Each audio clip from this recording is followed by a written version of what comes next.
Dans Proverbes, vous pouvez vraiment garder quelque chose aujourd'hui, on va vraiment revenir souvent dans les Proverbes. Et le titre de mon message, c'est « Ne soyez pas simplés ». Ne soyez pas simplés. Et si vous êtes dans Proverbes chapitre 14, on va lire le verset 15. On va relire le verset 15 de Proverbes chapitre 14. La Bible dit « Le simplé croit toute parole, mais l'homme prudent regarde bien où il va ». Et vraiment, voilà, regardez quelque chose dans Proverbes, on va souvent revenir dans Proverbes aujourd'hui. Et le titre du message, c'est « Ne soyez pas simplés », c'est-à-dire ne soyez pas une personne crédule, une personne naïve. Et donc, inversement, on doit être sage, on doit être des personnes qui ont de la sagesse. Amen. Et donc, je finirai prochainement le message. J'avais commencé une série, si vous vous rappelez, qui s'appelait, le premier message s'appelait « Prédication baptiste ». On avait vu le hard preaching, donc les prédications dures. Et aujourd'hui, je vais vraiment faire un message qui complète ce message, et c'est sur le fait d'être simplé. Et vous allez voir surtout en fin de sermon pourquoi ça complète ce message. Et je finirai ce message que j'avais commencé sur Prédication baptiste. Et Dieu voulant, la semaine prochaine, je commence une série de 2 messages. Après, il y a Tristan qui prêche entre les deux. Mais pour les femmes, parce qu'il y a la fête des mères, le 14 mai. Donc je vais faire 2 messages sur les femmes chrétiennes. Et par la suite, si Dieu le permet, je ferai 2 messages pour les hommes, parce qu'il y a la fête des pères. Voilà pour un résumé de là où on en est. Mais ne soyez pas simplés. Un simplé, c'est quelqu'un qui se laisse facilement tromper, facilement abuser, qui est crédule, qui croit tout ce qu'on lui dit. Et on a lu là, le simplé croit toute parole, mais l'homme prudent regarde bien où il va. Et je vais vous donner une définition de crédule, parce que simplé, crédule, naïf, c'est un peu la même chose. Donc la définition de crédule, c'est qu'il croit trop facilement, trop naïvement ce qu'on lui dit. Et en anglais, on utilise le mot gullible, je ne sais pas si vous connaissez, c'est peut-être pas le bon accent, mais en tout cas, on utilise ce mot-là, qui veut dire facilement trompé ou dupé et trop disposé à croire tout ce que les autres disent. Et évidemment, c'est quelque chose qu'on doit éviter en tant que chrétien. On doit éviter d'être facilement trompé, facilement abusé, de croire tout ce qu'on nous dit, d'être naïf. Et bien sûr, si vous êtes quelqu'un de simplé, ou on pourrait dire simplette si vous êtes une femme, mais je vais dire simplé tout le long du message, qu'on soit homme ou femme, on peut dire simplé. Mais si vous avez cette tendance à être simplé, ça ne veut pas dire que vous êtes nécessairement une mauvaise personne, bien sûr. Ça ne veut pas dire que vous êtes une mauvaise personne. Vous avez peut-être cette tendance à croire tout ce qu'on vous dit, cette tendance à être naïf, et justement, on veut changer ça, on veut grandir. Donc, qu'est-ce qu'on veut? On veut devenir sage. Et vous allez voir, on va en parler de ça, le fait de devenir sage. Mais on ne veut pas être un chrétien qui croit trop facilement, qui se fait facilement duper, entraîné par des mauvaises personnes. On veut vraiment devenir sage et donc gagner en compréhension, grandir en discernement. Et dans la Bible, si vous avez l'habitude de lire les Proverbes, on retrouve 3 catégories de personnes qui sont le simplé, donc celui qui est crédule, naïf. On retrouve l'insensé, celui qui est fou, et le sage. Donc on a 3 catégories de personnes, et on pourrait rajouter le dédaigneux aussi, mais je ne vais pas parler du dédaigneux aujourd'hui. On va vraiment diviser ça en 3 catégories. Et par simplé, je ne mentionne pas quelqu'un qui est pauvre en esprit, parce que la Bible dit que bénis sont les pauvres en esprit. Je ne parle pas de quelqu'un qui est docile, gentil, c'est des bonnes qualités d'être docile, gentil. Par simplé, je veux vraiment dire quelqu'un qui croit trop facilement, qui se laisse facilement tromper, duper. Ce n'est pas quelqu'un qui est doux et gentil, ce n'est pas la même chose. Et bien sûr, pour ajouter aussi dans cette introduction, il est important de croire tout ce que Dieu nous dit. Donc quand on est crédule, c'est dans le mauvais sens du terme, parce que nous, on doit être crédule, entre guillemets, pour les choses de Dieu. C'est-à-dire qu'on doit croire tout ce que Dieu nous dit, on doit avoir confiance dans sa parole, et on doit prendre les choses comme un enfant. Donc tout ce qui vient de Dieu, c'est à part. Quand je vous dis « ne soyez pas simplés », c'est à part, c'est dans le mauvais sens du terme. Nous, on veut vraiment croire toute parole de Dieu, prendre tout ce que Dieu dit avec confiance et foi. Et donc, quand je parle de quelqu'un de crédule, c'est quelqu'un qui se laisse facilement tromper, duper. Et donc, on peut appeler ça la naïveté, le fait d'être simplé. Donc, on va voir ça dans ce message. Et avant de rentrer dans les parties, vous pouvez aller dans Proverbes chapitre 15. Avant de rentrer vraiment dans les parties du message, je vais vous parler des 3 catégories de personnes. Donc, la première, c'est l'insensé. Peut-être votre Bible dit le fou. Mais sur cnrtl.fr, une définition de insensé, c'est qui est pris de folie ou qui est dénué de bon sens, de prudence, qui va à l'encontre de ce qui serait raisonnable. Donc quelqu'un d'insensé, c'est quelqu'un qui est dénué de bon sens. Donc c'est quelqu'un qui va prendre des mauvaises décisions, qui va agir follement, à l'encontre de ce qui est raisonnable, quelqu'un qui manque de prudence. Et donc on sait qu'en tant que chrétien, on a un esprit de bon sens. On ne doit pas être dénué de bon sens. Le Saint-Esprit nous donne un esprit de bon sens. Donc quelqu'un qui agit de manière folle, lui, est dénué de bon sens. Donc c'est l'inverse du Saint-Esprit, en fait. Justement, de cette folie, le fait d'être insensé. Et donc, une personne qui est imprudente, elle agit comme un fou. Vraiment, clairement, si vous êtes imprudent, ça veut dire que vous agissez de manière insensée. Et c'est ce qu'on ne veut pas. Et donc, si vous êtes dans Proverbes chapitre 15, on va voir plusieurs versets qui parlent des insensés. Je fais une brève description. Vraiment, ça fera un message complet sur les insensés. Mais Proverbes chapitre 12, verset 15 nous dit « Le chemin de l'insensé est droit à ses propres yeux, mais celui qui écoute le conseil est sage. » Et donc, si vous êtes Proverbes chapitre 15, on va lire le verset 5. « Un insensé méprise l'instruction de son père, mais celui qui considère la réprimande est prudent. » Deux autres versets, je vais vous lire. Proverbes chapitre 26, verset 11. « Comme un chien retourne à ce qu'il a vomi, ainsi un insensé retourne à sa folie. » Et chapitre 28, verset 26. « Celui qui se confie en son propre cœur est un insensé, mais quiconque marche avec sagesse, celui-là sera délivré. » Et donc on retrouve plusieurs notions ici. Donc je fais un résumé. Quelqu'un d'insensé, il croit que son chemin est droit à ses propres yeux. Donc il croit que tout ce qu'il fait est sage, il se confie dans son propre cœur, il se dit « je sais ce qui est bon, je n'ai pas besoin de la parole de Dieu, je sais où je vais, je sais ce que je fais ». Il est dit aussi qu'il n'écoute pas les autres, donc il méprise l'instruction de son père. Donc c'est quelqu'un qui n'écoute pas la réprimande, il n'accepte pas d'être pris. Bien souvent, malheureusement, c'est des gens qui ne lisent pas la Bible. Il retourne à sa folie, on voit qu'il est dit comme un chien retourne à ce qu'il a vomi, ainsi un insensé retourne à sa folie. Donc même s'il fait des erreurs, il va refaire les mêmes, il agit toujours de la même manière, il ne change pas. Et il est dit, c'est celui qui se confie en son propre cœur. Donc si vous vous confiez dans votre propre cœur, vous êtes un insensé. Vous êtes un insensé si vous croyez que tout ce que votre cœur vous dit, tout ce que votre chair vous donne. Donc c'est agir comme un insensé. Et il est dit, à l'inverse, celui qui considère la réprimande est prudent. Et j'en avais parlé dans mon message sur le hard preaching, et c'est ce qu'on va continuer bientôt, mais ça nous aide à devenir sage. Pourquoi on a besoin de prédication dure? C'est pour qu'on soit sage, pour qu'on soit repris, qu'on soit désapprouvé, qu'on soit réprouvé dans notre conduite, afin de corriger notre comportement. C'est pour ça qu'on a besoin de prédications qui sont dures. Donc à l'inverse de l'insensé, là je vous ai fait une brève description de l'insensé, on a le sage. Le sage, il est à l'inverse de l'insensé, c'est vraiment deux opposés. Et le sage, lui, il écoute le conseil, donc il accepte d'être pris, il aime être pris parce qu'il veut changer, il veut s'améliorer. Donc quelqu'un de sage écoute le conseil, il veut savoir quel chemin suivre. Il se dit, mon cœur est trompeur, qu'est-ce que Dieu veut pour moi? Et il veut se mettre en règle avec Dieu, il veut marcher avec Dieu, il veut suivre le chemin de la justice. Il est dit aussi qu'il considère la réprimande et qu'il est prudent. Donc il marche avec sagesse. Allez dans Proverbes chapitre 24, si vous voulez bien. Donc on a vraiment les opposés, l'insensé, le sage, et on reparlera du sage à la fin du message. Mais le sage, il est prudent, il accepte la réprimande, il veut progresser, alors que l'insensé, il se confie en lui-même, il croit que tout ce qu'il fait est bien, il n'accepte pas la réprimande, il n'écoute pas la correction. Donc si vous êtes dans Proverbes chapitre 24, on va lire le verset 7.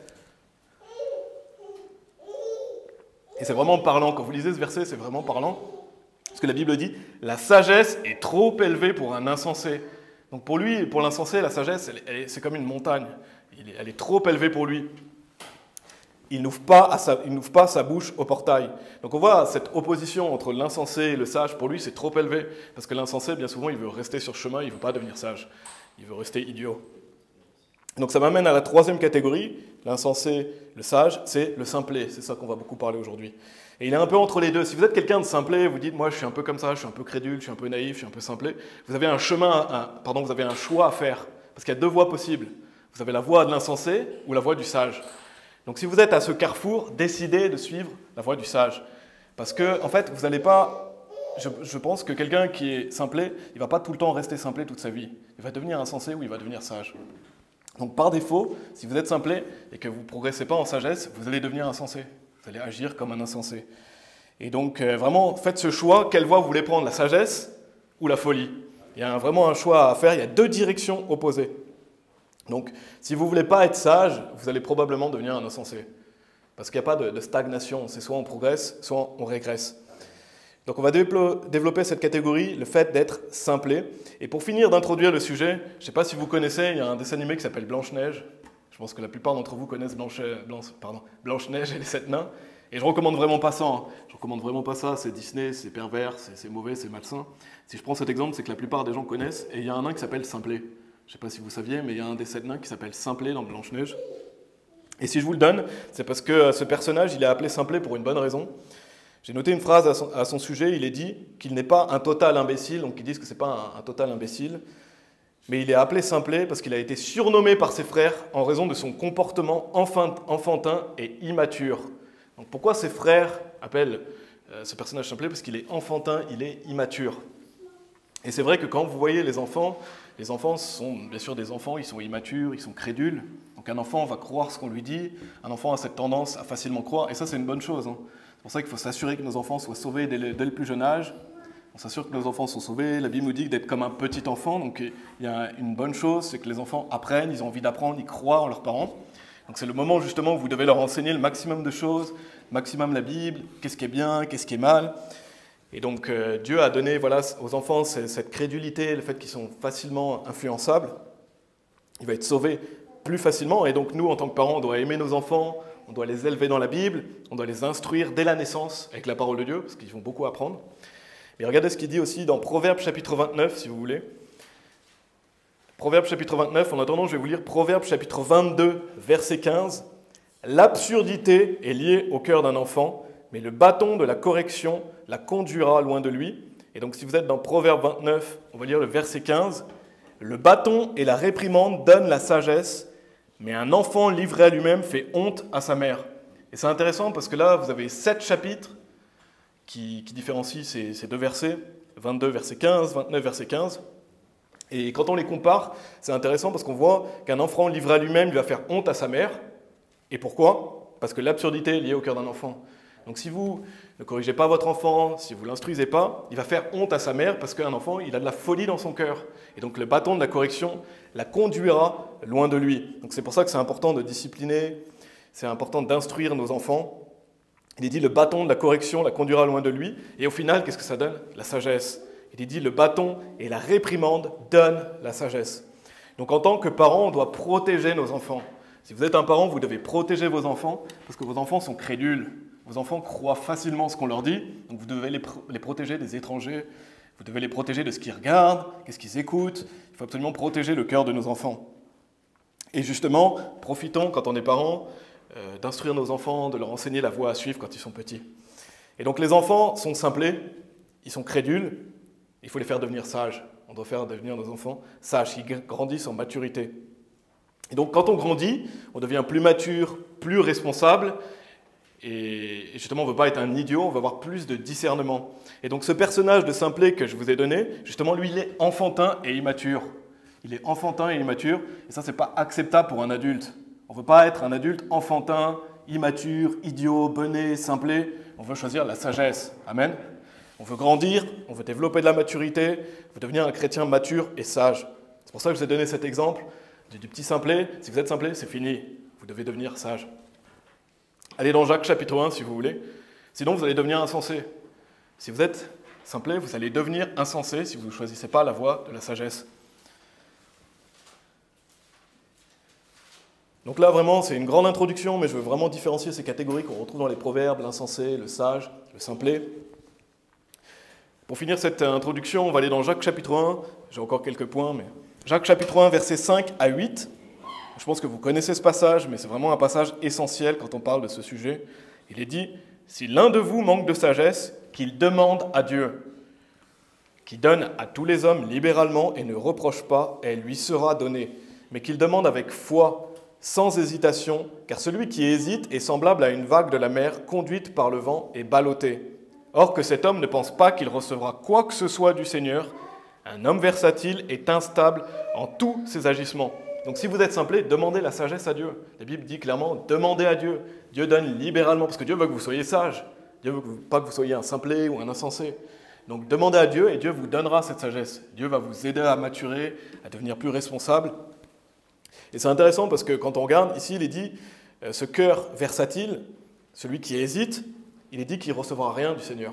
Il est dit, or que cet homme ne pense pas qu'il recevra quoi que ce soit du Seigneur. Donc si vous êtes un simplet, mais que vous ne voulez pas vraiment changer, vous voulez rester ce simplet, ce naïf, pensez pas que vous recevrez quoi que ce soit du Seigneur si vous lui demandez de la sagesse. Pensez pas que Dieu va vous donner de la sagesse si vous ne voulez pas changer. La Bible dit que là, Dieu donne, mais celui qui demande avec un cœur, justement, il a envie de changer. Donc si vous êtes simplet et que vous dites « Non, moi je veux rester simplet », pensez pas que vous recevrez quoi que ce soit du Seigneur, parce que vous avez un cœur partagé entre le fait d'être insensé et simplet et le fait d'être sage.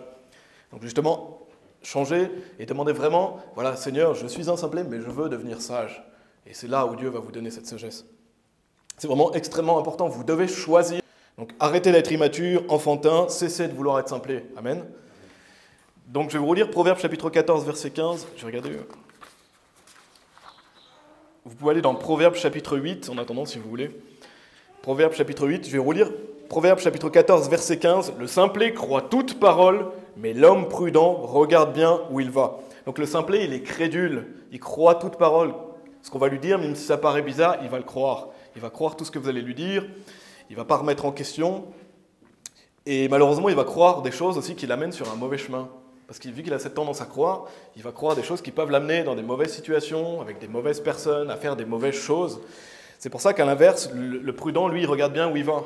Il se dit, oula, peut-être que je ne vais pas aller là-bas. Parce que justement, il a de la prudence, il a de la sagesse, il va se dire, non, je ne vais pas aller là-bas, non, je ne vais pas faire ça. Alors que le simplet, lui, il va y aller. Il passe outre, on va le verra un peu plus tard dans le sermon. Mais il croit toute parole.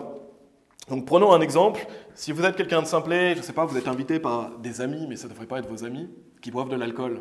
Parce qu'on ne devrait pas avoir d'amis qui boivent de l'alcool. Si vous êtes un simplet et que vos amis boivent de l'alcool et vous disent « Ah, viens, t'inquiète pas, tout va bien aller ». Si vous êtes simplet, vous pourrez vous dire « Oui, tout va bien aller, je vais y aller. Et je vais y aller, il n'y a pas de problème. De toute façon, moi, je ne bois pas d'alcool. » Et bien, vous pouvez vous retrouver dans des mauvaises situations. Parce que vous croyez vos amis et vous dites « Ah, mais c'est vrai, tout va bien aller ». Vous pouvez vous retrouver tenté dans des péchés et vous pouvez vous retrouver avec des mauvaises personnes au mauvais endroit, au mauvais moment. C'est pour ça que lui, le prudent, à l'inverse, il va se dire « Oula, je sais qu'eux boivent de l'alcool, je ne vais pas y aller. Je ne vais pas y aller parce que je n'ai pas envie de me mettre dans une mauvaise situation. » Et ça, c'est un exemple de quelqu'un de simplet qui pourrait croire ce que les autres disent en disant « Mais oui, ça va aller pour moi, je vais quand même y aller. » Mais vous ne savez pas ce qui vous attend. Et c'est pour ça que le prudent, lui, regarde bien où il va aller. Autre exemple, une jeune femme qui fréquente un jeune homme. Admettons qu'un jeune homme et une jeune femme s'entendent bien, ils se plaisent mutuellement, peut-être ils pensent à se marier ensemble. Si le jeune homme dit à la jeune femme, voilà, tu peux venir chez moi, t'inquiète pas, tu peux dormir à la maison, il ne va rien se passer, il n'y aura rien avant le mariage, je n'aime pas la fornication, etc. Si la jeune femme y va, on ne sait pas ce qui peut se passer. On ne sait pas ce qui peut se passer, on ne sait pas ce que le jeune homme a vraiment dans le cœur. Donc une jeune femme simplette, elle peut y aller. Et peut-être qu'ils vont commettre cet horrible acte de la fornication. Et pourquoi ? Parce qu'elle a été dénuée de bon sens. Alors que justement, la femme sage, la jeune femme sage, elle va dire non, je ne vais pas y aller, je ne vais pas mettre dans une mauvaise situation. Donc elle est prudente, elle regarde où elle va. Et inversement, c'est la même chose. Si vous êtes un jeune homme et que vous fréquentez une jeune femme qui vous dit « Ah non, t'inquiète pas, moi je suis quelqu'un de pieux, de pur », ne mettez-vous pas dans des mauvaises situations. Parce que vraiment, la fornication est un horrible péché. Donc soyez patients. Donc j'espère que vous voyez la différence avec ces exemples. Il y a tellement de situations dans la vie quotidienne. Vous pouvez vous mettre dans des mauvaises situations, des mauvaises choses, parce que vous êtes simplet, parce que vous ne réfléchissez pas, vous manquez de prudence. C'est applicable à beaucoup de choses de la vie. Donc soyez prudents. Regardez ce qui est dit dans Proverbes chapitre 8, verset 12. Il est dit « Moi, la sagesse, je demeure avec prudence et découvre la connaissance d'inventions judicieuses. » Donc la sagesse et la prudence, ça va ensemble. Ils demeurent ensemble. La sagesse, j'aime bien ce verset, la sagesse et la prudence demeurent ensemble. Donc si vous êtes quelqu'un de sage, vous êtes prudent. Si vous êtes quelqu'un de prudent, vous êtes sage. Donc c'est pour ça que développer cette sagesse, ça va vous aider à être prudent. Donc première partie, vous pouvez aller dans Proverbe 28. Donc là, on a fait une grande introduction. Je voulais vous montrer la différence entre l'insensé, le simplet, le sage et le fait d'être prudent. Là, maintenant, on va vraiment rentrer dans les parties. C'était « Ne soyez pas un insensé ». Donc, première chose, c'est attention à la flatterie. Faites très attention à la flatterie. C'est vraiment extrêmement important. Et s'il y a quelque chose que je veux que vous reteniez aujourd'hui, c'est ça. Attention à la flatterie. Parce que si vous êtes simplet, vous êtes sujet à vous faire facilement avoir par des gens qui sont flatteurs, manipulateurs.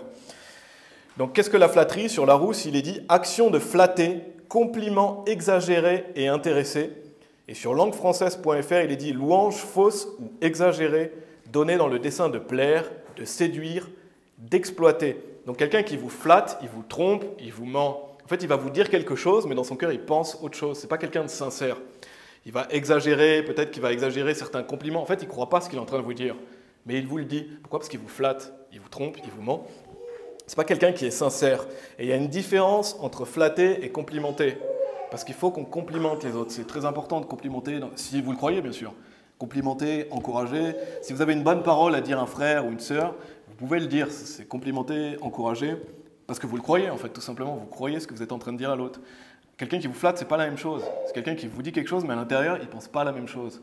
En fait, il est en train de vous tromper, en train de vous manipuler. Donc la flatterie, c'est vraiment différent du fait de complimenter. Si vous allez voir quelqu'un qui a fait un bon sermon et que vous le croyez, vous lui dites « Ah, ton sermon était bien », c'est pas de la flatterie, vous l'encouragez. Par contre, si vous êtes quelqu'un de malfaisant et que vous allez vers quelqu'un et vous dites « Ah, ton sermon était bien », mais au-dedans de vous, vous ragez, vous n'êtes pas content, vous n'aimez pas cette personne, vous êtes en train de le flatter. Donc il y a vraiment une différence, et ça ne se voit pas forcément, hein. Ce n'est pas écrit sur le visage de quelqu'un qui est en train de vous flatter, c'est pour ça qu'il faut avoir de la sagesse, du discernement. Si c'est exagéré, si quelqu'un vous complimente de façon inappropriée ou exagérée, par exemple. Donc si vous êtes dans Proverbe 28, on va lire le verset 23. Donc la différence entre flatter et encourager, c'est qu'il y en a un qui n'est pas sincère et l'autre qui est sincère. Proverbe 28, verset 23, « Celui qui reprend un homme trouvera par la suite plus de faveur que celui qui flatte avec sa langue. » Donc si quelqu'un fait mal et que vous allez vers cette personne, que vous la flattez, c'est pas ça qu'il fallait faire, il fallait reprendre cet homme. Justement, si quelqu'un fait le mal, il doit être repris. Alors bien sûr, je ne vous dis pas de reprendre tout le monde tout le temps, ce n'est pas le sujet aujourd'hui, mais ce que je veux dire, c'est que y a des gens, vous allez mal faire, mais ils vont vous flatter au lieu de vous reprendre. Mais celui qui reprend un homme trouvera par la suite plus de faveur que celui qui flatte avec sa langue. Et un chapitre plus loin, chapitre 29, on va lire le verset 5. Et ça, retenez bien ce verset. Un homme qui flatte son voisin étend un filet sous ses pieds. Donc quelqu'un qui vous flatte, il vous pose un piège sur vos pieds en fait. Il est en train de vous piéger tout simplement, il est en train de vous amener dans une mauvaise chose. C'est comme si vous êtes en train de flatter quelqu'un, et c'est pour ça que ne flattez pas les gens, vous étendez un filet sous ses pieds, parce que vous lui mentez, vous le trompez. Donc si vous êtes simplé, attention à la flatterie. Faites bien attention aux gens qui flattent, soyez prudents. Et il y a vraiment des flatteurs et des manipulateurs, et il y en a qui sont très forts là-dedans. Donc attention à la flatterie. Ne vous laissez pas séduire et tromper. Je vais vous lire Psaume 55, verset 21, et vous pouvez aller dans Proverbes chapitre 2, si vous voulez bien. Mais je vais vous montrer un exemple vraiment que la Bible montre. C'est dans Psaume 55, verset 21. Il est dit « Les paroles de sa bouche étaient plus lisses que le beurre, mais la guerre était dans son cœur. Ses paroles étaient plus douces que l'huile, cependant, elles étaient des épées tirées. » Donc on voit cette personne, et c'est assez effrayant quand vous pensez à ça. Si vous pensez à ça, c'est qu'il y a quelqu'un qui va vous donner des paroles plus lisses que le beurre, plus douces que l'huile. Il va vous flatter, vous dire « Oh, je t'aime trop », etc. Ça paraît lisse, ça paraît comme du beurre, comme de l'huile. Mais la Bible dit « La guerre était dans son cœur. » Cependant, elles étaient des épées tirées. Donc en fait, dans son cœur, il vous déteste. Dans son cœur, il veut vous amener dans un piège, il veut vous manipuler. Et quand vous pensez à ça, la Bible met en garde qu'il y a des gens comme ça. Des gens qui vont vous pourrez croire que c'est des compliments, mais en fait, ils vous flattent. Donc c'est plutôt effrayant. Et c'est une image de ce qui se passe dans le cœur de quelqu'un qui vous flatte. C'est pour ça que je dis, retenez bien ça, si vous avez cette tendance à être simplé, il y a des gens dans leur cœur, quand ils vous disent des choses, en fait, ils ont la guerre dans leur cœur. Ils pensent des mauvaises choses sur vous. Donc ne soyons pas hypocrites et flatteurs. Donc si vous êtes dans Proverbe chapitre 2, on va lire par rapport à la femme étrangère. Parce que la Bible parle à plusieurs reprises de la femme étrangère, la femme inconnue. En fait, c'est celle qui n'est pas votre femme. C'est celle qui n'est pas votre femme, et c'est celle qui veut commettre fornication ou adultère avec vous. Et j'en parlerai plus dans un prochain message. Je vais mentionner quelque chose à ce sujet parce qu'elle flatte. Et donc c'est important vu que je parle de flatterie. C'est des femmes qui flattent. On le voit dans Proverbe chapitre 2, verset 16. Il est dit « Pour te délivrer de la femme étrange, c'est-à-dire de l'étrangère qui flatte avec ses lèvres. » Donc il y a des femmes, si vous êtes un jeune homme ou un homme, qui vont vous flatter pour vous séduire, pour vous manipuler, pour vous tromper. La Bible met vraiment en garde contre la femme étrangère. Et si vous êtes simplé, vous pouvez vous faire facilement avoir par ce genre de personnes. Donc justement, il faut avoir de la sagesse et du discernement. Et on voit, parce qu'en plus, si vous lisez Proverbe chapitre 7, on voit que le simplé, il se fait avoir par elle. Je ne vais pas relire tout Proverbe chapitre 7, mais cet homme simplé, il va se laisser séduire par cette femme. Il va se laisser séduire par ses flatteries. Parce qu'en plus, c'est intéressant, parce que quand vous regardez le passage, il est mention du fait qu'elle dit « Ah, je te cherchais diligemment », comme si elle cherchait lui, seulement lui. Et en fait, c'est dit dans la Bible qu'elle est à tous les coins de rue. En fait, elle cherche n'importe qui, et elle fait croire à cet homme « Ah, c'est toi que je recherchais, c'est toi que je voulais ». Et en fait, elle est en train de flatter cet homme pour l'amener à la destruction. Donc attention à la femme étrangère qui pourrait vous dire « Ah, tu es l'homme le plus merveilleux ». Tu es l'homme le plus chrétien possible, tu es celle qui vous flatte avec ses lèvres et qui vous fait croire que vous êtes spécial, alors qu'en fait, elle flatte tout le monde. Tout ce qu'elle veut, c'est commettre la fornication ou l'adultère avec vous. Et de même, si vous êtes une femme, c'est la même chose avec un homme. On pourrait dire l'homme étranger, l'homme qui n'est pas votre mari, l'homme qui est étranger à vous, qui veut commettre la fornication ou l'adultère avec vous et qui va vous flatter pour avoir quelque chose de vous, pour vous tromper, vous séduire. Allez dans Marc chapitre 12, si vous voulez bien. Donc attention à la flatterie. Si vous êtes jeune, vraiment attention à cette flatterie, que ce soit un jeune homme ou une jeune femme. Attention aussi à la flatterie quand on est un chrétien de manière générale. C'est extrêmement important. On va voir dans Marc chapitre 12 un exemple où des gens flattent le Seigneur Jésus-Christ. C'est des versets 13 à 17. Et c'est bien qu'on en parle aujourd'hui parce qu'en fait, Arthur a fait un message complet sur ce passage. Enfin, c'était dans Luc chapitre 20, mais c'est un passage parallèle sur le fait de rendre à Dieu ce qui est à Dieu. Mais on voit vraiment que ces gens-là, ils flattent le Seigneur Jésus. Il est dit, et ils lui envoyèrent certains des pharisiens et des hérodiens afin de le prendre au piège dans ses paroles. Et lorsqu'ils arrivèrent, ils lui dirent, Maître, nous savons que tu es vrai et que tu ne te soucies de qui que ce soit, car tu ne regardes pas à la personne des hommes, mais tu enseignes le chemin de Dieu selon la vérité. Et donc là, on pourrait se dire, waouh, ils sont vraiment pieux, ces gens-là, ils aiment le Christ. Et il y a des gens comme ça qui vont venir dans les églises, qui vont flatter le pasteur et dire, ah, tu connais tellement bien la Bible, apprends-moi la vérité, etc. Mais en fait, Jésus-Christ n'est pas dupe, parce que lui-même est la sagesse incarnée. Il dit, est-ce permis de donner le tribut à César ou non? Le donnerons-nous ou ne le donnerons-nous pas? Mais lui, connaissant leur hypocrisie, leur dit, pourquoi me tentez-vous? Apportez-moi un denier, que je puisse le voir. Et ils lui apportèrent, et il leur dit, de qui est cette image et inscription? Et ils lui dirent, de César.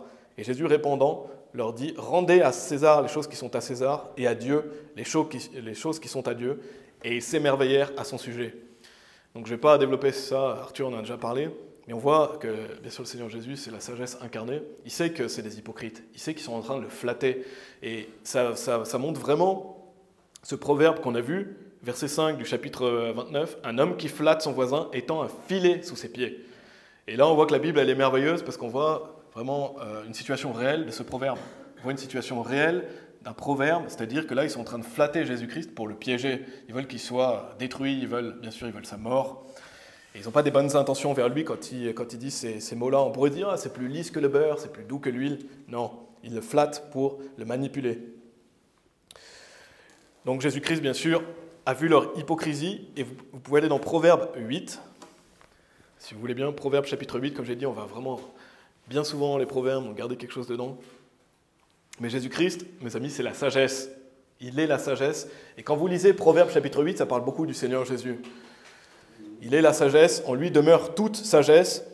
Mais regardez le verset 5, il est dit « Ô vous simplés, comprenez la sagesse ». Donc si vous êtes simplés, « Ô vous simplés, comprenez la sagesse, et vous, insensés, soyez d'un cœur compréhensif ». Donc c'est intéressant parce que là, dans ce passage, vous voyez, il est parlé des simplés, des sages et des insensés, dans le même verset. Et donc un simplé, si vous vous reconnaissez là-dedans, vous devez comprendre la sagesse. Vous devez rechercher la sagesse, vous devez la demander à Dieu, vous devez vous attacher à la sagesse. Alors que justement, l'insensé, il doit quoi? Lui, il doit déjà rendre son cœur compréhensif. Il doit rendre son cœur plus tendre pour accepter la correction, la réprimande, parce qu'un insensé, c'est pire qu'un simplé. Et donc, recherchez, comprenez cette sagesse. Et si vous êtes insensé, il y a un cœur compréhensif pour comprendre la sagesse. Donc, pour en revenir à Marc chapitre 12, on voit que Jésus discerne leur flatterie. Et un bon moyen que je peux vous donner de discerner la flatterie des gens, c'est de regarder si ce qu'ils vous disent, ça correspond à leurs actions. Est-ce que ce qu'ils vous disent est en lien vraiment avec comment ils agissent? Vous pouvez voir la différence entre ce qu'ils disent et ce qu'ils font. C'est un moyen de voir quelqu'un qui flatte ou quelqu'un qui est un hypocrite. Est-ce que ce qu'ils disent concorde avec qui ils sont et qu'est-ce qu'ils font dans leur vie? Et donc attention, si vous voyez quelqu'un qui vous dit des choses et que vous voyez que ses actions vont à l'opposé de ce qu'il vous dit. Faites attention à ça. Vraiment, la flatterie, c'est une des plus grandes armes de l'ennemi. Et attention aussi aux personnes narcissiques. J'ai fait un message complet sur le narcissisme. Si vous ne l'avez pas entendu, je vous invite vraiment à l'écouter. Mais une personne narcissique, elle a tendance à flatter. Et j'avais parlé des pervers narcissiques qui, selon moi, sont des réprouvés. Je l'ai montré dans ce message-là, que les pervers narcissiques sont des réprouvés.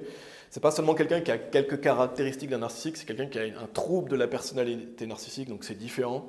Mais je vais vous relire 2 passages pour compléter le message que j'avais fait justement sur les pervers narcissiques. Un pervers narcissique, c'est un réprouvé, donc un chrétien ne peut pas être pervers narcissique. chrétien, il peut avoir cette tendance à être narcissique, à avoir des traits de narcissisme, il ne peut pas être pervers narcissique. J'en avais parlé dans le message, je vais vous relire juste 2 passages. Sur justice et perversionnarcissique.fr, il est dit « Les victimes de pervers narcissiques sont généralement des personnes généreuses, sincères, aimables, ouvertes aux autres, souvent dotées d'une forte capacité d'empathie et font preuve d'une certaine dose de naïveté. » Et je vous mentionne ça parce que si vous êtes à cette tendance à être naïf, vous pouvez vous faire avoir par ces gens-là, ces pervers narcissiques, ou même par quelqu'un de narcissique qui n'est pas forcément à réprouver, mais qui est narcissique, parce que vous avez cette tendance à avoir cette naïveté, le fait d'être simplé. Et justement, les personnes narcissiques peuvent prendre pour victimes des gens qui sont naïfs, des gens qui sont simplés. Un autre paragraphe que je vais vous lire, c'est sur clinique-e-santé. Il est dit, donc c'est un article qui s'appelle « Victime d'un pervers narcissique, 11 signes qui le prouvent », un article du 30 juin 2021, et je ne vous recommande pas cet article. Il n'y a pas tout qui est bon dans l'article, simplement je voulais mentionner ce passage. Il y a plusieurs signes qui montrent qu'une personne peut être pervers narcissique. Le signe numéro 5, je ne vais pas vous lire tout le paragraphe, mais il est dit « Il vous fait culpabiliser et se fait passer pour la victime ». Il est dit « Le pervers narcissique a également tendance à se victimiser pour manipuler, plus particulièrement si on lui reproche quelque chose. Il n'hésite pas à parler de son passé difficile et des souffrances qu'il a endurées pour qu'on le prenne en pitié. Il se fait passer pour la victime régulièrement afin de ne pas passer pour le bourreau qu'il est véritablement. Par conséquent, ces victimes sont dénigrées et ou accusées de l'avoir blessé profondément. Il est aussi possible qu'il vous accuse fréquemment de le faire souffrir, de ne pas le comprendre. En fait, pour lui, seule sa propre souffrance est légitime. Se victimiser pour manipuler est aussi un moyen pour lui de maîtriser l'image qu'il renvoie et se faire apprécier de son entourage, car le pervers narcissique a un besoin impérieux de montrer qu'il est spécial. Ainsi, sa souffrance étalée aux yeux de tous permet de dire « Regardez, malgré toute l'injustice que je subis, je m'en sors ». Cette technique lui permet non seulement d'être sous le feu des projecteurs, mais également de remettre en cause votre statut de réelle victime. Et si je vous lis ce passage, c'est parce que ces pervers narcissiques ont tendance à se faire passer pour des victimes, et ils choisissent des victimes, des fois qui peuvent être des gens simplés ou naïfs. Donc soyez sur vos gardes justement de ce genre de personnes. Parce qu'un pervers narcissique, il a tendance à se victimiser. Et donc, si vous avez cette tendance à être simplé, vous pourriez croire à son jeu d'acteur. Vous pourriez croire à ce qu'il vous dit, au fait qu'il est un masque. Parce qu'un pervers narcissique, il est un masque. Il se présente des fois comme quelqu'un qui a l'air bien, quelqu'un qui a l'air pieux. Il y a des gens qui s'infilent dans les églises qui peuvent être comme ça. Ils peuvent paraître pieux, ils peuvent paraître beaux dehors, etc. Mais en fait, à l'intérieur, ils sont pleins de pourriture. Donc attention aux personnes narcissiques qui sont des flatteurs, et encore plus, bien sûr, un pervers narcissique. Et je vous invite à écouter le message si vous ne l'avez pas entendu, je ne vais pas plus développer. Mais si j'en ai parlé, c'est parce que si vous avez cette tendance à être naïf et crédule, vous pouvez vous faire avoir par ces gens-là. Donc ça, c'était le premier point. Attention à la flatterie. Vous pouvez aller dans Deutéronome chapitre 13, si vous voulez. Deuxième chose, vérifiez les choses, vérifiez les faits. Donc, et cette tendance à vérifier quand on vous dit quelque chose, ou quand vous lisez un article, que vous regardez quelque chose, vérifiez les sources, vérifiez... croyez pas tout ce qu'on vous dit, en fait. Dans Proverbes chapitre 14, je vais relire le verset 15, « Le simplet croit toute parole, mais l'homme prudent regarde bien où il va. » Donc le simplet a tendance à croire toutes les informations qu'on peut lui dire ou donner. Et dans Deutéronome chapitre 13, verset 12 à 16, il est dit « Si tu entends dire dans l'une de tes villes que le Seigneur ton Dieu t'a donné pour y demeurer, disant « Certains hommes, des enfants de Bélial, les enfants de Bélial, c'est les réprouvés, sont sortis du milieu de toi et ont incité les habitants de leur ville, disant « Allons et servons d'autres dieux que vous n'avez pas connus. Alors tu t'enquerras et tu feras des recherches et questionneras soigneusement. Et voici, si c'est la vérité et si la chose est certaine et qu'une telle abomination ait été faite au milieu de vous, tu frapperas assurément les habitants de cette ville par le tranchant de l'épée, la détruisant entièrement avec tout ce qui y sera, ainsi que tout le bétail par le tranchant de l'épée. Et tu rassembleras tout son butin au milieu de sa rue et tu brûleras au feu la ville et absolument tout son butin pour le Seigneur ton Dieu.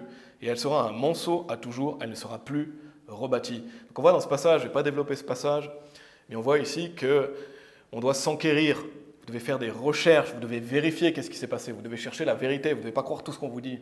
Il est dit, tu t'enquéreras, tu feras des recherches et questionneras soigneusement. Donc la Bible nous met bien en garde voilà, d'être prudent face à ce qu'on nous dit, de vérifier les choses, de s'enquérir, de faire des recherches.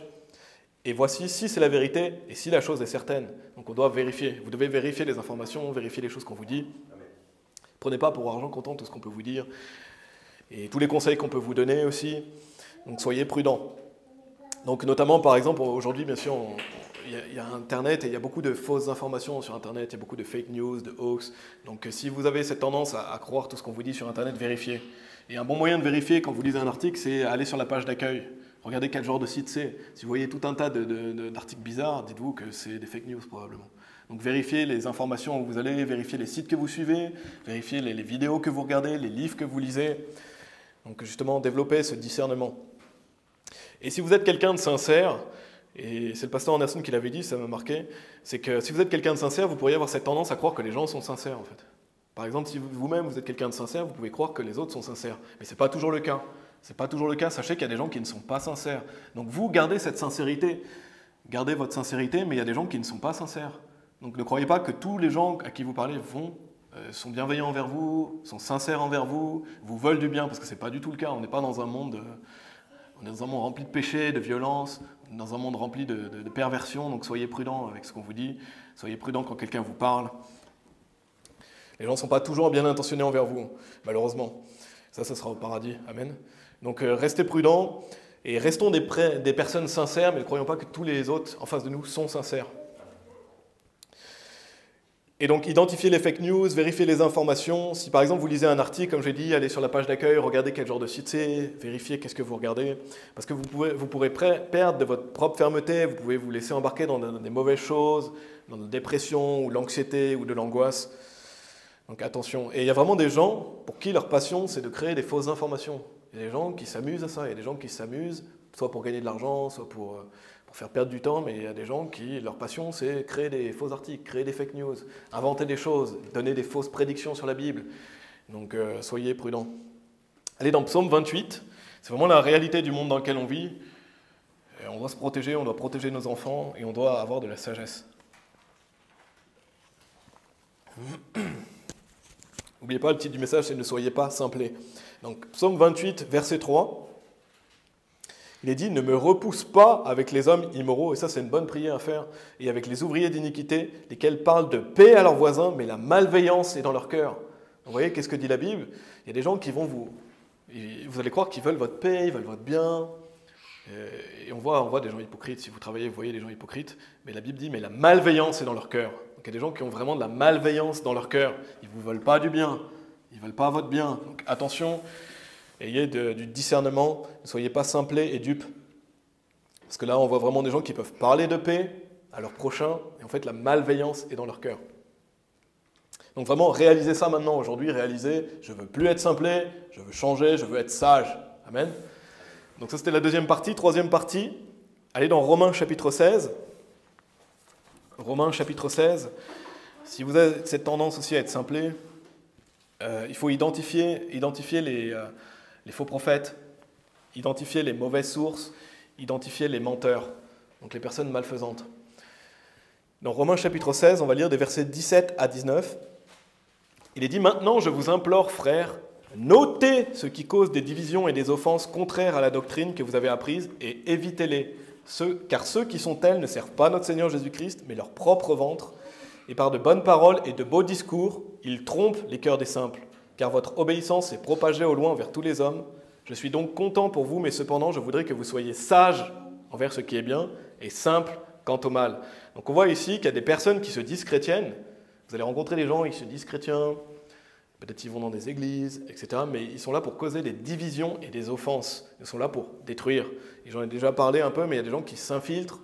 La Bible nous parle des faux frères, la Bible nous parle des gens qui viennent pour détruire et qui causent des divisions et offenses contraires à la doctrine. Donc on doit éviter ces personnes. Et d'ailleurs, c'est un motif d'exclusion d'une église. Si vous êtes là pour causer des divisions, des offenses, c'est un motif d'exclusion d'une église.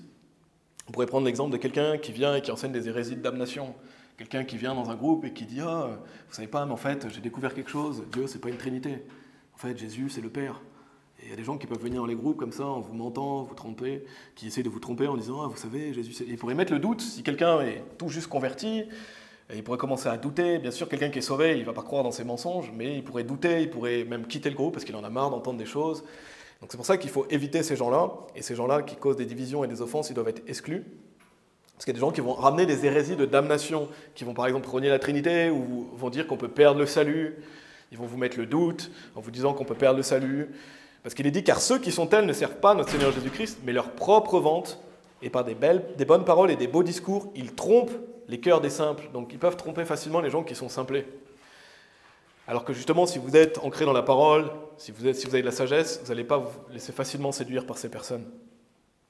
Il est dit, mais cependant, je voudrais que vous soyez sages envers ce qui est bien et simple quant au mal. Donc sage envers ce qui est bien, c'est que justement, vous devez bien connaître la Bible, vous devez bien connaître la doctrine, et je parlerai plus de la doctrine dans un prochain message, mais vous devez bien connaître la Bible parce que comme ça, vous êtes sage concernant le bien. Vous ne pouvez pas vous laisser facilement tromper ou duper.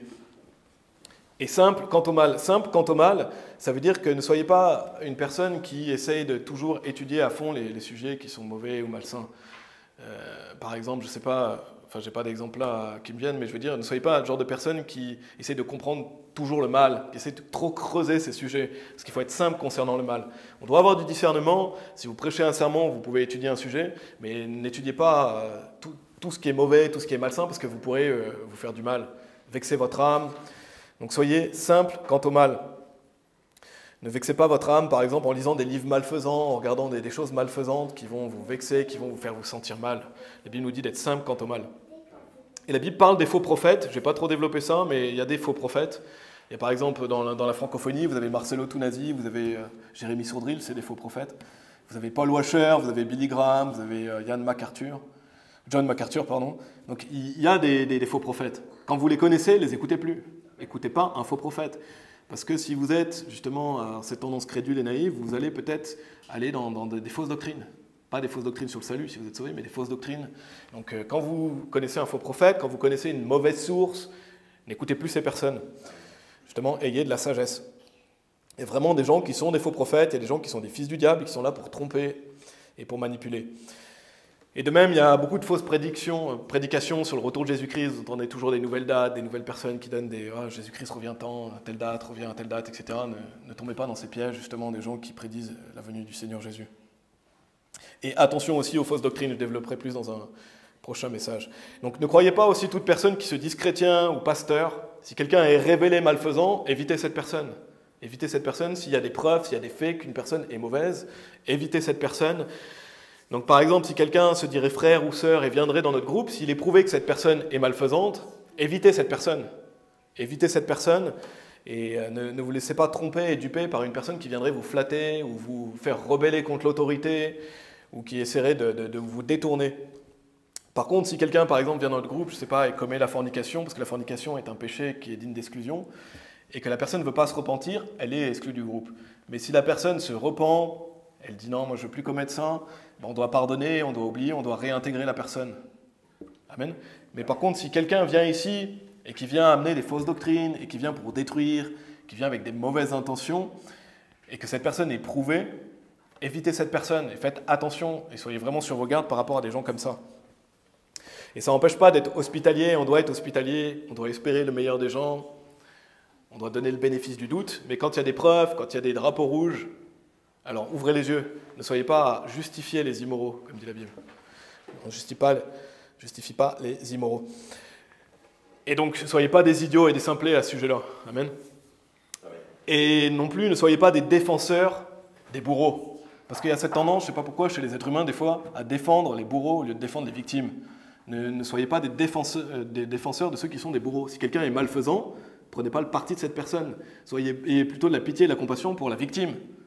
C'est la victime qui est à plaindre, ce n'est pas celui qui a fait le mal et qui a été écarté. Et ça, c'est vraiment important, parce que c'est vraiment répugnant si vous mettez du côté des méchants. Vous devez vous mettre du côté de ceux qui sont victimes. Donc ça, c'était la troisième partie. Vous pouvez retourner dans Proverbes.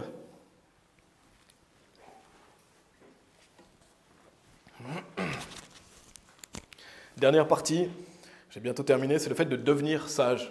Donc ne soyez pas des simplés, devenez sages. Et ça pourrait faire un message complet sur la sagesse. Je vais vraiment faire qu'effleurer le sujet. Mais il y a un grand danger à être simplé, on va le voir dans Proverbes. Déjà, on a vu le fait de se faire manipuler, tromper, mais regardez ce qui est dit dans Proverbes chapitre 22 au verset 3. Proverbes chapitre 22, verset 3, il est dit « Un homme prudent voit venir le mal et se cache, mais les simplés passent outre et en sont punis. » Et allez dans le chapitre 27, dans la King James française, c'est exactement le même verset, et dans la King James anglaise aussi. Je ne sais pas si dans la Osterwald c'est la même chose, la Osterwald 1744, mais il est dit au Proverbe chapitre 27, verset 12, « Un homme prudent voit venir le mal et se cache, mais les simplés passent outre et en sont punis. Donc, je ne sais pas si vous avez noté quelque chose, c'est exactement le même verset, mot pour mot.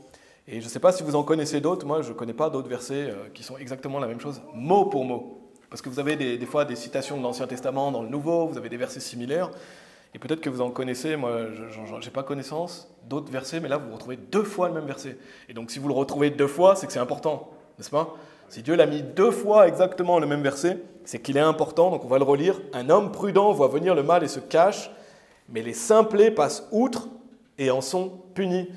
Donc quand vous voyez quelque chose qui vous dites « Oula, cette chose-là, ça semble mal, ça semble mauvais, c'est une mauvaise situation, c'est des mauvaises personnes, je ne vais pas y aller si vous êtes prudent, vous n'allez pas y aller. » Alors que le simplet, il se dit « Oh, tout va bien » et il va y aller, il va foncer. Comme le simplet qu'on a vu, qui est immature, qui est enfantin. Si vous êtes simplé, vous pouvez passer outre et vous pouvez en être puni parce que vous pouvez vous retrouver dans la mauvaise situation, au mauvais moment, avec les mauvaises personnes, parce que vous avez été simplé. C'est pour ça que la Bible nous dit, un homme prudent, lui, il se dit « Oula, je ne vais pas aller là-bas, ça sent mauvais », parce qu'il a de la sagesse. Un homme prudent, il se dit, comme on avait dit, moi la sagesse, je demeure avec prudence. Donc un homme sage, il voit venir le mal et il se cache.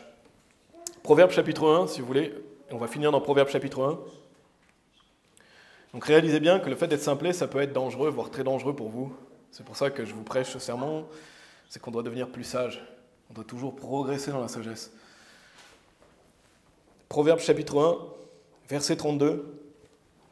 Il est dit « Car le détournement des simplés les tuera, et la prospérité des insensés les détruira. » Et ce verset, il est tranchant.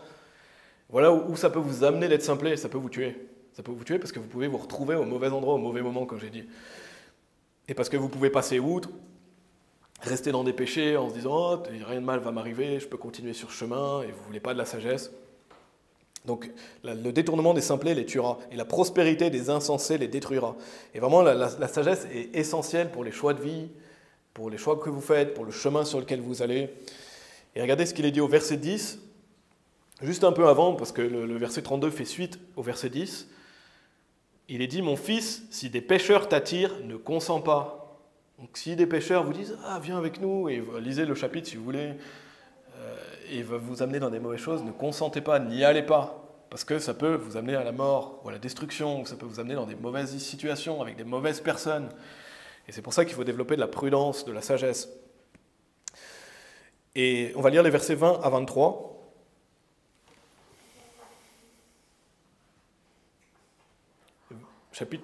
Toujours chapitre 1, versets 20 à 23. Il est dit « La sagesse crie au dehors, elle profère sa voix dans les rues, elle crie dans le lieu animé des carrefours, aux entrées des portails. Dans la ville, elle profère ses paroles, disant « Jusqu'à quand, vous, simplés, aimerez-vous la simplicité? Et les dédaigneux se délecteront-ils dans leur dédain? Et les insensés haïront-ils la connaissance? Tournez-vous à ma réprimande. Voici, je répandrai mon esprit sur vous, je vous ferai connaître mes paroles. » Et donc c'est pour ça que je vous ai dit que ça rejoignait le message que j'avais fait avant, sur le hard preaching, le fait que, je ne sais pas si vous vous rappelez, mais le fait d'être désapprouvé, réprouvé, repris, corrigé. Parce que si vous êtes simplé, vous devez vous tourner à la réprimande de la sagesse. Vous devez vous tourner au fait d'être repris, d'être corrigé. Et j'avais parlé, je voulais revenir sur quelque chose que j'avais dit dans le message, j'avais parlé du mot réprouvé, je ne sais pas si vous avez noté dans ce message, mais j'avais dit le mot réprouvé dans le sens, quelqu'un vous dit que vous avez tort, quelqu'un vous dit, voilà, non, tu as tort, quelqu'un qui vous désapprouve. Le mot réprouvé que j'ai utilisé dans ce message, ce n'est pas le fait d'être réprouvé dans le sens rejeté de Dieu, que ce soit clair. Il y a un mot dans le dictionnaire français qui veut dire réprouvé, ça veut dire désapprouvé. Donc si vous avez écouté ce message et vous dites « Oula, pourquoi il a utilisé le mot réprouvé ?» C'était pour autre chose, que ce soit clair. Ce n'est pas être un enfant du diable. Quand quelqu'un vous réprouve, c'est qu'il vous dit « Voilà, tu as tort, tu ne devrais pas faire ça. » On retrouve ce mot réprouvé ou désapprouvé. Et donc, la sagesse ici vous dit « Tournez-vous à ma réprimande ». Et c'est ça que vous devez faire si vous êtes simplé. Laissez-vous reprendre, laissez-vous corriger, changer, renouveler votre intelligence. Et c'est vraiment intéressant ce passage parce qu'il est dit « La sagesse crie au dehors ». Donc imagine la sagesse, elle est en train de crier « Hé, toi, change ! Arrête d'être simplé !» Il est dit « Jusqu'à quand vous, simplé, aimerez-vous la simplicité ?» Donc si vous êtes simplé, jusqu'à quand vous allez aimer la simplicité? Tournez-vous à ma réprimande. Devenez sage.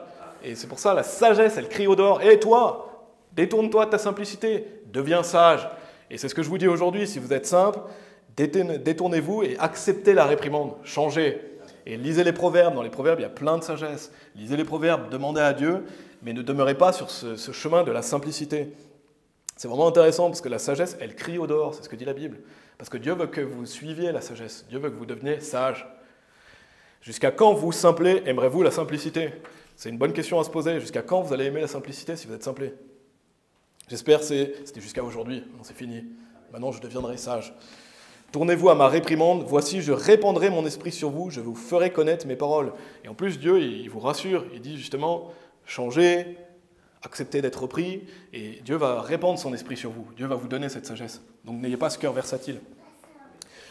Donc on avait lu le verset 32, souvenez-vous, car le détournement des simplés les tuera, et la prospérité des insensés les détruira.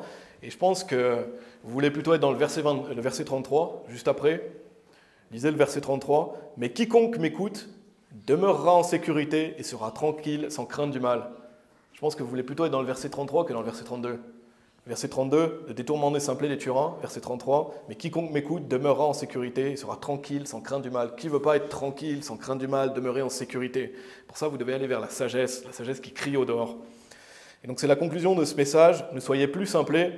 Si vous avez cette tendance, encore une fois, ce n'est pas parce que vous êtes une mauvaise personne nécessairement, mais il est temps de grandir, il est temps de devenir plus mature, il est temps d'arrêter d'être enfantin, ou de croire tout ce qu'on vous dit, ou de ne pas avoir de discernement, justement de développer ce discernement. Devenez quelqu'un de sage, ça vous aidera vraiment dans vos choix de vie, les personnes que vous allez fréquenter, et c'est la Bible qui va vous aider justement à savoir toutes ces choses. Écoutez la sagesse, et le Seigneur Jésus-Christ est la sagesse. Donc écoutez la parole de Dieu, et acceptez, comme je l'avais dit dans le message du hard preaching, acceptez la correction, aimez qu'on vous reprenne, aimez être repris, tournez-vous à la réprimande de la sagesse, et ainsi vous demeurerez en sécurité, vous serez tranquille et sans crainte du mal. Amen. On va prier. Merci Père. J'ai conscience que ce message n'est pas forcément évident, Seigneur, il y a beaucoup d'informations, et voilà, j'invite toute personne qui a écouté à lire les proverbes, et il y a beaucoup de choses à dire sur la sagesse. Et merci Père parce que tu cries, ta parole crie au dehors et tu veux qu'on se détourne de notre simplicité dans le mauvais sens du terme, le fait d'être simplé. Voilà, que nous ne soyons pas ni simplés, ni dédaigneux, ni insensés. Je t'en prie Père, aide-nous à progresser, donne-nous de la sagesse. Aide-nous à être prudents, à être un peuple qui sait discerner entre le bien et le mal. Aide-nous à enseigner nos enfants aussi sur le chemin qu'ils doivent prendre afin qu'ils ne s'en détournent pas. Et vraiment c'est un message extrêmement important pour toute personne qui serait un peu trop crédule ou naïve, pour tous les jeunes aussi, afin qu'ils puissent comprendre qu'il y a des gens qui sont mauvais, qu'il y a des gens qui veulent les attirer dans des pièges. Je te prie, Père, de nous donner de la sagesse, et de donner de la sagesse et du discernement à notre groupe aussi, de nous protéger. On prie au nom de ton Fils Jésus-Christ. Amen.